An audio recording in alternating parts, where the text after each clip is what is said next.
র্যাঙ্কিংয়ের শীর্ষস্থান হারাচ্ছে আর্জেন্টিনা।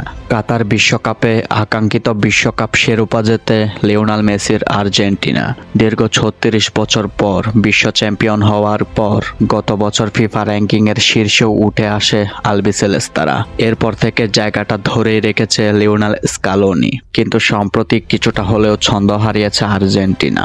বিশ্বকাপ বাছাই পর্বে দারুণ শুরুর পর যখন ২০২৬ বিশ্বকাপে সুযোগ পাওয়াটা প্রায় নিশ্চিত হয়ে গেছে, প্রতিপক্ষের চ্যালেঞ্জের মুখে পড়েছে তারা। ২০১৯ সালে কোপা আমেরিকায় ব্রাজিলের কাছে হারার পর টানা অপরাজিত থেকে বিশ্বকাপ খেলতে যায় আর্জেন্টিনা। বিশ্বকাপের প্রথম ম্যাচে সৌদি আরবের কাছে হেরে গেলেও দীর্ঘ ৩৬ বছরের খরা দূর করে বিশ্ব চ্যাম্পিয়ন হয় লিওনেল মেসির দল। বিশ্বকাপের পর পানামা ও কুরসাওয়ের বিপক্ষে দুটি প্রীতি ম্যাচে জয় পাওয়া আলবিসেলেস্তারা ২০২৩ সালের ৬ এপ্রিল ফিফা র্যাঙ্কিংয়ের শীর্ষস্থানে উঠে তখন থেকেই জায়গাটা দখলেই রেখেছে মেসির দল। কিন্তু সম্প্রতি ছন্দ হারিয়েছে আলবিসেলেস্তারা। সবশেষ ৫ ম্যাচে মাত্র ২টিতে জয় পেয়েছে তারা, হেরেছেও ২ ম্যাচে।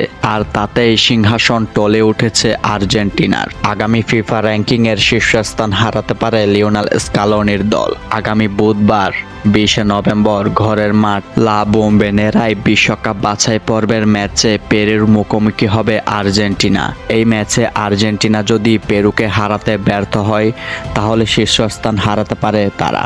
এইবার বিশ্বকাপ বাছাই পর্বে আর্জেন্টিনা এখন পর্যন্ত ৩ ম্যাচ হেরেছে, এর মধ্যে ২টি সর্বশেষ ৫ ম্যাচের মধ্যে। এই হারগুলো একটি ঘরের মাঠে আর বাকি ২টি প্রতিপক্ষের মাঠে।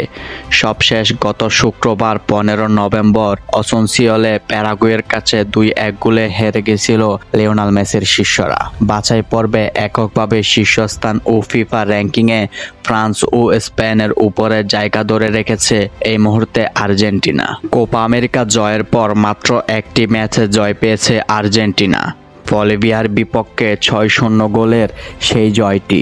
১,৮৬২.৩৬ পয়েন্ট নিয়ে র্যাঙ্কিংয়ে শীর্ষস্থানে তারা। দ্বিতীয় স্থানে থাকা ফ্রান্সের পয়েন্ট ১,৮৫৯.৭৯, যারা গতকাল ১৭ নভেম্বর উয়েফা নেশনস লিগে ইতালিকে হারিয়ে দ্বিতীয় স্থানে উঠে এসেছে। অন্যদিকে ডেনমার্ককে হারানোর পর ইউরো চ্যাম্পিয়ন স্পেনের পয়েন্ট ১,৮৪৮.৭৬। যদি পরবর্তী ম্যাচে আর্জেন্টিনা পেরুর সঙ্গে ড্র করে তারা ১,৮৫৮.৭৫ পয়েন্ট নিয়ে দ্বিতীয় স্থানে নেমে যেতে পারে এবং হারলে ১,৮৪২.২৫ পয়েন্ট নিয়ে তৃতীয় স্থানে নেমে যেতে পারে যদি স্পেন নেশন লিগের পরবর্তী ম্যাচে সুইজারল্যান্ডকে হারিয়ে দেয়। তবে এই পরিসংখ্যান দিয়েই বলে দেওয়া যাচ্ছে যে আর্জেন্টিনার জন্য সামনের ম্যাচটি অনেক গুরুত্বপূর্ণ হতে পারে যদি তারা শীর্ষস্থান ধরে রাখতে চায়। তবে যদি তারা সেই ম্যাচটি ড্র করে বা হেরে যায় তাহলে তারা শীর্ষস্থান হারাতে পারে।